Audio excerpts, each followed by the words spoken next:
We're talking about multifamily investing, as well as how to get even deals done in the commercial lending world that's changing. I want to start with Jeff Shaddy. Jeff, you're with Marcus & Millichap Capital Corp, and you've been in the business for a number of years, and I consider you a Hall of Famer. We had a first chance to meet back in 2010 when I was at Marcus & Millichap here in Sacramento, just a few miles away. And I learned quickly that experience is something you cannot trade for anything, especially in these high and low markets. At that time, the market was changing rapidly with values and people and the great kind of recession, right? I'm curious, what are you seeing that's different or the same, and what's the best way, the best secret to getting deals done in the commercial lending world that we're in right now? Brett, I appreciate those questions because I think the most important thing that we're seeing out there right now is, as you mentioned, things are changing. The things that are changing are really real estate interest rates, and there's a big hit right now in commercial real estate interest rates.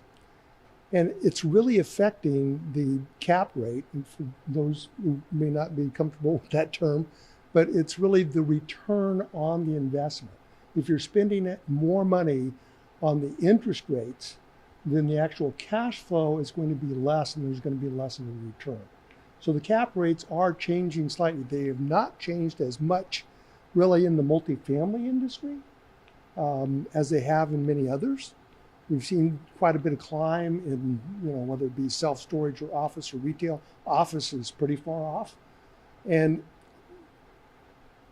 what I'm hoping and what we are seeing is that hopefully this pressure to change as far as pricing is concerned is going to slow here in the near future.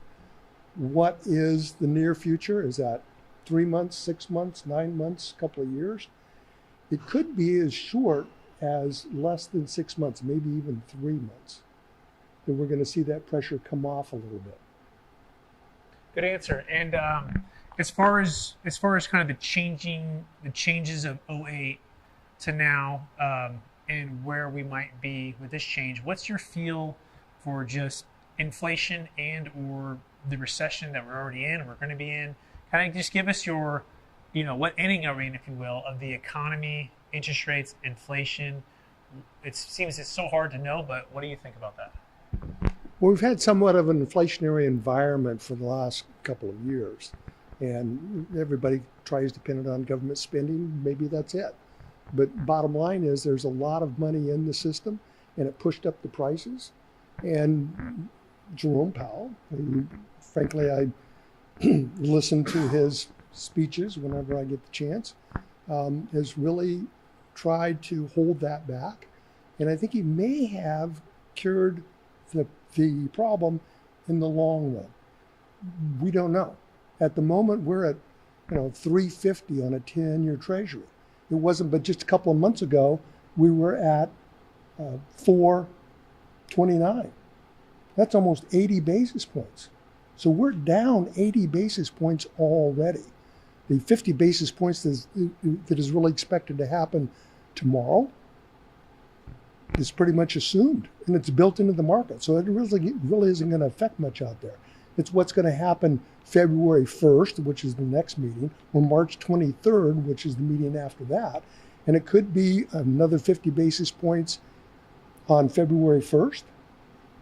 And if it is, we expect it to pause there and maybe no increase in March, or 25 basis points in February and 25 basis points in March. Whatever it is, it's kind of a major slowdown because we are seeing a serious effect in the market right now.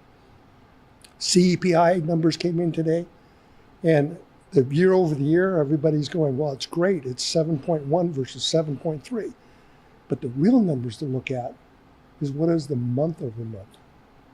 The change was 0.1%. Annualized, that's a 1.2% inflation rate. Things look like they might be getting better. I've been telling everybody, I have to give a chat to about 85 people every Monday morning on our region at Marcus & Millichap. And I've been trying to point out to them that this may be a relatively short event, which means from the start to the finish, 9 months, and we're halfway into it now. Excellent. Great. I'm going to transition to Eric. So Eric, given what you're hearing here and what Jeff's saying and what you're seeing out there as you're underwriting properties, how are you making sense with interest rates perhaps being 5.5, 6, maybe 6.5, depending on what market you're buying in, LTVs and cap rates? Great. Thanks again for inviting me. It's such a privilege to be here and be a thought leader on all this. And so as we dig into deals this year, much to probably Jeff's chagrin, we're trying to find deals that are loan assumptions, not new loans out there. There's plenty of product out there where owners have plenty of built-in equity, and they're looking to reposition that capital or may have owned the asset for decades and put on a very solid accretive loan in 2020 in a great time. So we're looking for deals like that. If we are putting fresh debt on the deal, that asset's got to have a ton of value add. We've got to climb out from the negative arbitrage pretty quickly in order to get cash flow positive, as Jeff was alluding to. Today, back to fundamentals, looking at cash on cash, looking at conservative underwriting from a rent growth perspective. I think those are items that we are trying to employ within our models and still be successful over the next short-term period. Yeah, I don't know if you have like a live deal or one you looked at recently, or even I'm hearing rumblings of people that maybe made offers 6 months ago and lost out when people were hundreds of thousands to millions of dollars, like a $30 million asset you would have bought for $26 million, and you lost the deal, and you're like, I don't know how that person even got to those numbers, and I just couldn't make sense of it then. And now those deals either never closed, and now there people are coming back and saying, well, would you buy it at 26? And you're saying, no, with interest rates from 5 at the point, now it's 6.5, my number might be 23 now. So do you have like a live deal where you can maybe share, or a deal that was missed out on? The seller could have made a deal, but they didn't? Yeah, absolutely. There's a deal in Denver. Actually got to a PSA in not the most opportune time. Interest rates were changing, debt was unsettled. So we had to have that difficult conversation that we were in a changing market, and that value is at least 5 to 10% different today. Now, once again, there's still a great story with the deal. The deal has a lot of value add. We can reposition the asset from a rent perspective, put in our Sequoia Equity secret sauce with management, and it's going to be a great deal if we can have an eye-to-eye meeting with the seller on value. Yeah, and to the point on management, I think it's really important to realize that it's not just the deal you buy, it's the team to execute the strategy, right? It's always about team. And of course, you got to get the basis correctly, and you need to have the fundamentals correctly, but the management on the ground. So things are changing, right? And talk about experience like with Jeff with lending and getting through deals, which we're going to talk about, maybe some hair on some deals you're seeing now and how we're getting around that. Creative ways to protect the bank and the borrower. But from your perspective, Eric, you're part of Sequoia Equities. I think I'm not sure, I think it's over $5 billion under management, right? And over 16,000 units, right? So talk about the experience and how that helps an investor who might be coming in, right, to know that you have a team that's been through these challenging times in the past, and how you're able to take advantage of, let's just say, poor operations where people don't have that depth and width of a Sequoia Equity. Great question. So this isn't our first rodeo. We've been through numerous cycles. Belt tightening is something that often happens in downturns. So to be able to acknowledge where you can be a little more careful in your underwriting, be careful in your expense structure, to also have the ability to weather a storm and lean in is really important. It also comes back to providing that customer experience. We have to remember that as owners of assets, we have an obligation to employees, we have an obligation to our tenants, and we have an obligation to the investors. And when you focus on all three, if something becomes difficult in one, you can continue to lean into them and serve that tenant, and hopefully your employees will be taken care of, and then your investors will be taken care of. So we really have all three as a pillar of what we pay attention to. Yeah, it seems like we take that holistic approach, right? Everybody wins. The investor wins, the tenant wins, the community wins too, right? Because you're taking care of the employees and the management that's on the ground, and then having that experience level to weather these storms and work things out is so important. I think it's kind of like the Amazon effect, where the bigger the company and the more scale they have, the more they can invest back into things that are really value add. And that creates a tremendous amount of value. And the cost of even doing business like in California is so expensive. let alone with loans, Jeff, right? And the value of like something like Marcus and Millsap Capital Corp to be able to go out and find the best lenders. But more than that, you guys understand the intrinsic value of real estate, right? You have that expertise. So talk about the value of like a Marcus and Millsap Capital Corp and how you guys are sourcing capital to get these deals done. Well, I find it interesting that people have this inspiration or intent to try and go out and find financing for themselves. And frankly, whether it be a residential home or a larger commercial property, there's so many. I mean, there's over 1,000 lenders across the country that are active in commercial real estate lending. How do you know who they are, what they're doing? Are they active today? Are they aggressive today? How do you know that? Well, I don't want to necessarily say the only way you can do that is with a larger organization, but sometimes that's what happens. We've got hundreds of people checking with these thousands of lenders every week. So I don't just know who is doing well this year or this month. I know who closed and how they closed and what rates and terms that they closed on last week or yesterday.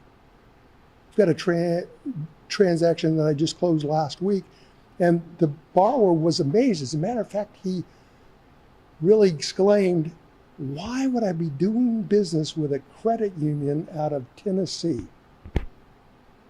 Well, his rate was almost 50 basis points less than anywhere else. He had, in that particular case, no prepayment penalty. In commercial, there's almost always a prepayment penalty. And for commercial income property, this was a retail property, it's typically 25-year amortization. We did 30-year amortization on that. Now, how much would that have cost him overall, if he didn't use a resource that has the skill, knowledge, and ability? And I've been doing this for, I was going to say how many years, but I'm going to leave that up to your imagination. I started doing this when I was 20. Thank you, Jeff. And I can see that. And I had the privilege of working with Jeff since early 2010. And that experience, and to have someone we're building wealth in changing times. We want people on our dream team, whether that be someone like a Sequoia Equities and Eric Peterson, who have the expertise and have the management and have the top to bottom way to build wealth and protect and preserve wealth. And then as far as lending, you have one chance essentially to do this unless you have to refinance. And it could be a big yield maintenance. It could be a lower amortization. Now you're not having less cash flow. So you have one shot to be able to close and also execute. And so to have that advocate on your side to vet and be able to deliver is invaluable for people.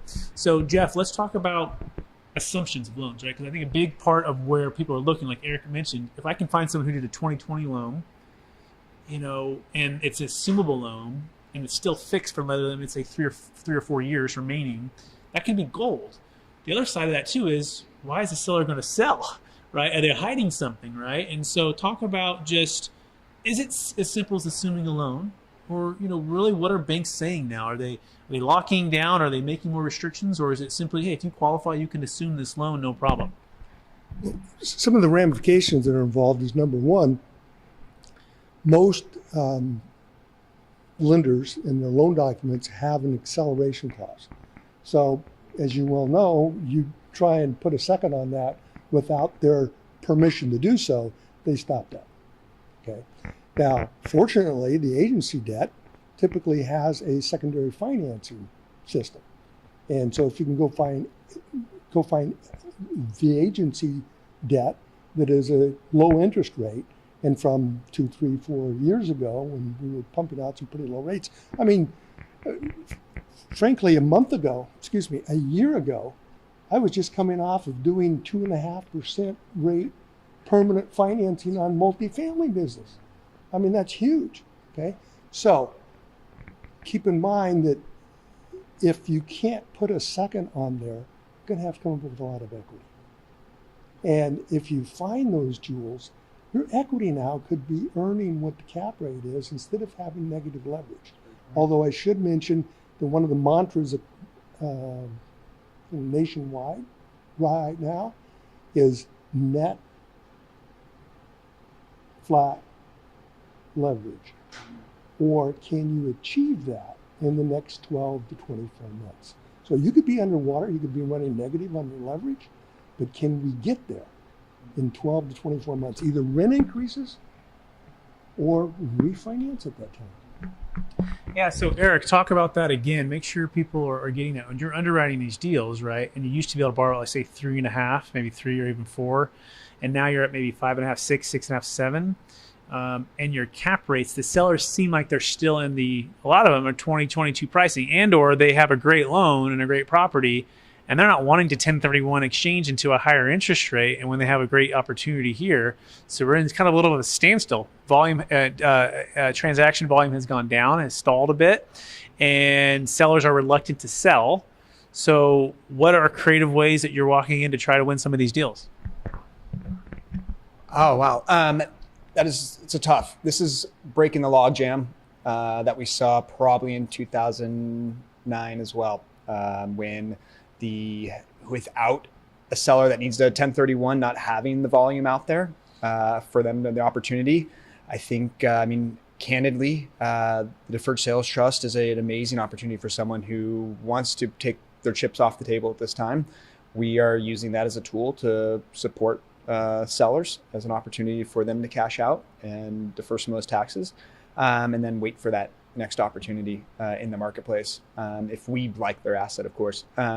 The other is just really finding the loss to lease on a deal, and this is that value add aspect, really trying to see where we can capture the upside on the NOI from that end. So. Yep. No, I think for people don't know, the Deferred Sales Trust is an alternative to a 1031 exchange, which allows people to defer capital gains tax on really any appreciated asset. It could be a primary home, business, cryptocurrency, but especially investment real estate, where you don't have to suffer the time consequence of a 45-day window to identify and 180 days to close.